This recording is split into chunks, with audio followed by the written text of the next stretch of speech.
41 aphorism.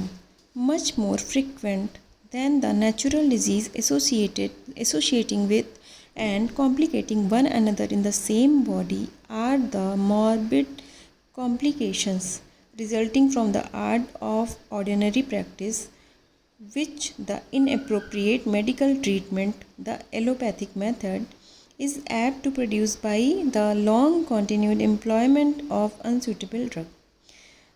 यहाँ पे मतलब ये है कि नेचुरल डिज़ीज़ के कॉम्प्लिकेशन से ज़्यादा कॉमन ये बात है कि मॉर्बिड कॉम्प्लिकेशंस किसका हो, मतलब कोई डिज़ीज़ अगर है उसका इनएप्रोप्रिएट मेडिकल ट्रीटमेंट कर रहे हैं, मतलब ऐसा ट्रीटमेंट जो एप्रोप्रिएट नहीं है, जिसमें क्योर करने की प्रॉपर्टी नहीं है, जिसमें सिम्टम सिमिलरिटी नहीं है, ऐसी मेडिसिन से एलोपैथिक मेथड, एलोपैथिक मतलब जो डिसिमिलर हो, तो ऐसी मेडिसिन से अगर किसी डिज़ीज़ का ट्रीटमेंट कर रहे हैं तो उस डिज़ीज़ और इस जो मेडिसिन जो हम दे रहे हैं डिसिमिलर, इससे जो आर्टिफिशियल डिज़ीज़ प्रोड्यूस हुई है इसका कॉम्प्लिकेशंस ज़्यादा कॉमन है दैन नेचुरल डिज़ीज़ के एसोसिएशन से। इन दोनों डिजीज़ का एसोसिएशन ज़्यादा कॉमन है, ज़्यादातर देखने को भी मिलता है दैन टू नेचुरल डिज़ीज़ के एसोसिएशन से। और दूसरी चीज़ ये है कि ऐसी मेडिसिन लॉन्ग कॉन्टिन्यूड एम्प्लॉयमेंट होना चाहिए अनसूटेबल ड्रग का, मतलब ऐसा नहीं है कि थोड़े टाइम के लिए दिया और इनका एसोसिएशन हो जाएगा। लंबे टाइम तक अगर ऐसी मेडिसिन चलती है, अनसूटेबल एलोपैथिक डिसिमिलर मेडिसिन अगर चलती है तो उस मेडिसिन की वजह से एक नई डिज़ीज़ प्रोड्यूस हो जाती है और इस तरह से इनका कॉम्प्लेक्स बन जाता है। To the natural disease which it is proposed to cure, there are then added by constant repetitions of unsuitable medical agent the new often very tedious morbid condition corresponding to the nature of this agent। मतलब natural disease है जिसको propose to cure, जिसको cure करना है, there are then added by constant. अब क्या करेंगे उस डिज़ीज़ को क्योर करने के लिए? Constant repetition of unsuitable medical agent, मतलब जो सूटेबल नहीं है, जिसमें सिमिलर सिम्टम्स नहीं है, ऐसी मेडिसिन अनसूटेबल है। तो ऐसी मेडिसिन से क्या करते हैं, कांस्टेंट रिपीटिशन अगर करते हैं तो न्यू डिज़ीज़ प्रोड्यूस होगी, जो कि क्या होगी, वेरी टीडियस मतलब बहुत हठी, जो जल्दी जाएगी नहीं किसी तरीके से, वो बनी रहेगी, एंड मॉर्बिड कंडीशन डेवलप होगी। Correspondence to nature of this agent, जिस नेचर का एजेंट है, जिस नेचर की मेडिसिन यूज़ कर रहे हैं, जैसे हमने 39 एफोरिज्म में पढ़ा था कि इच को क्योर करने के लिए परगेटिव देते थे, तो इच तो ऐसा वैसे ही रहेगी और वैसे ही रहेगी, या हो सकता थोड़ी और बढ़ जाए, और परगेटिव से जो उसका डाइजेशन ख़राब हुआ है वो नई डिज़ीज़, क्योंकि जो परगेटिव दे रहे हैं तो उसमें क्या प्रॉपर्टी होगी, उसके डाइजेशन को ख़राब करने की प्रॉपर्टी होगी, वो रियून करेगा डाइजेशन को। तो वो नेचर ऑफ दिस एजेंट का मतलब यहाँ पे ये है कि जो एजेंट दे रहे हैं, जो मेडिसिन दे रहे हैं, उसमें जो प्रॉपर्टी होंगी उस तरीके की डिज़ीज़ प्रोड्यूस होंगी। Which might be anticipated from peculiar power of the drug omitted. These gradually coalesce with and complicate the chronic malady। ये क्या होंगे, ग्रेजुअली धीरे धीरे कोलीज कर जाएंगे। कोलीज करने का मतलब ये नहीं है कि वो मिक्सअप हो जाएंगे, वो एक बॉडी में प्रेजेंट रहेंगे, अलग अलग प्रेजेंट रहेंगे, पर्टिकुलर लोकेलिटी पे प्रेजेंट रहेंगे और अपनी अपनी डिजीज़ को वो बढ़ाएंगे। Gradually coalesce and complicate the chronic malady. Chronic malady मतलब जो पहले से जिसका हमें ट्रीटमेंट करना था, उस मेलेडी को ये क्या करेंगे, कॉम्प्लिकेट कर देंगे। Which is dissimilar to them, क्योंकि ये डिसिमिलर है इसीलिए। Which they were unable to cure by similarity of action, that is homeopathically, क्योंकि इसमें क्योर करने की प्रॉपर्टी नहीं है, क्योंकि सिमिलरिटी ऑफ एक्शन नहीं है, जैसे कि होम्योपैथिक मेडिसिन में होता है। एडिंग टू, अच्छा होम्योपैथिक मेडिसिन में सिमिलरिटी होगी, ऐसा नहीं कि कोई भी होम्योपैथिक मेडिसिन जो है सिमिलर होगी।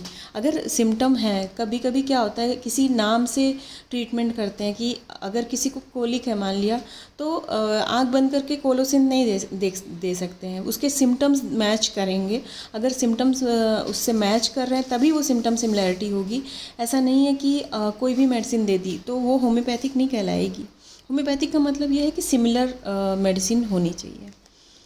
Adding to the old disease a new dissimilar artificial maladies of the chronic nature and thus give the patient a double in place of single disease। मतलब कि पहले तो एक डिजीज़ प्रेजेंट ही थी, अब डिसिमिलर जो आर्टिफिशियल डिसिमिलर मेलेडी जो दी है, आर्टिफिशियल डिसिमिलर जो मेडिसिन दी गई है, जो आर्टिफिशियल डिजीज़ जिसने प्रोड्यूस करी है डिसिमिलर, उसकी वजह से क्या होगा, double in place of single disease. एक डिजीज़ तो पहले से ही प्रेजेंट थी, एक और नई डिजीज़ जो कि आर्टिफिशियल डिजीज़ प्रोड्यूस हुई है मेडिसिन से, वो एक और ऐड हो जाएगी। दैट इज़ टू से रेंडर हिम मच वर्स। ये इससे क्या होगा, उसको जो पर्सन है, जो पेशेंट है, उसको और वर्स कर देगा, उसकी कंडीशन को और ख़राब कर देगा। And most difficult to cure, और उसको क्योर करना बहुत डिफ़िकल्ट हो जाएगा। ऑफन क्वाइट इनक्योरेबल, बल्कि वो बहुत मतलब इनक्योरेबल हो जाएगा, उसको क्योर करना बहुत ही मुश्किल हो जाएगा। Many of the cases for which advice is asked in medical journal as also the record of other cases in medical writing attest the truth of this। जैसे कोई केसेस में दिक्कत आती है किसी को, तो मेडिकल जर्नल में वो एडवाइस पूछते हैं, और इस तरह के केसेस आते रहते हैं कि इनको क्योर करना मुश्किल है इस तरह। और मेडिकल राइटिंग्स जो हैं, तो इनमें ऐसा बहुत सारे केसेस में इस तरह के जो केसेस होते हैं देखने को मिलता है, और ये आते रहते हैं ऐसे मेडिकल जर्नल्स में एंड मेडिकल राइटिंग में। और इन्होंने मेडिकल राइटिंग और जर्नल वालों ने ये attest the truth of this, इस पर मतलब मुहर लगाई है कि ये सही है।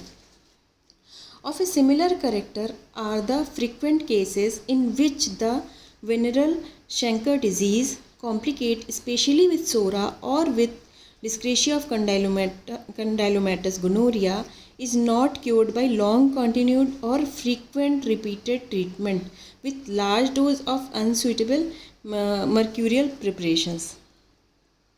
अब क्या है कि जैसे एग्ज़ाम्पल दे रखा है यहाँ पे, किसी को वेनरल शेंकरस डिजीज़ है, मतलब प्राइमरी मैनिफेस्टेशन ऑफ सिफिलिस है, उसको कॉम्प्लिकेट कर दिया सोरा ने या फिर गोनोरिया ने। कॉन्डाइलोमेटस गोनोरिया जो है ये प्राइमरी मैनिफेस्टेशन ऑफ साइकोसिस है, इसने कॉम्प्लिकेट कर दिया, मतलब 2 डिजीज़ या 3 डिजीज़ भी ऐड हो सकती हैं, तीनों ऐड हो सकती हैं। Is not cured by long continued frequent repeated treatment with large dose of unsuitable mercurial preparation. ये क्योर नहीं होती हैं, मतलब इनके लिए ये क्या करते हैं, सिफिलिस के ट्रीटमेंट के लिए अनसूटेबल मर्क्यूरियल प्रिपरेशन, मतलब इससे इसका ट्रीटमेंट करने के लिए देते हैं इसको, और लार्ज डोजेज में देते हैं। But assume its place in the organism besides the chronic mercurial affection. और ये क्या होता है, क्रॉनिक मर्क्यूरियल अफेक्शंस जो होता है, that has been in mean time gradually develop and thus along with it form a hideous monster of the complicated disease.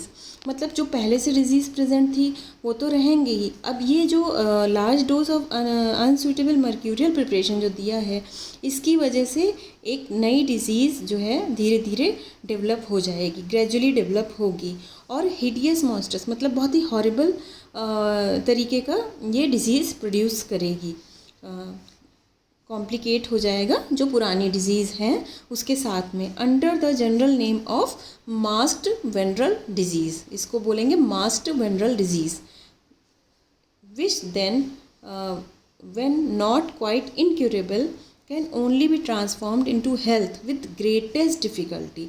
इसको cure करने के लिए बहुत ज़्यादा डिफ़िकल्टी होगी, इसको ईज़िली क्योर नहीं किया जा सकता है।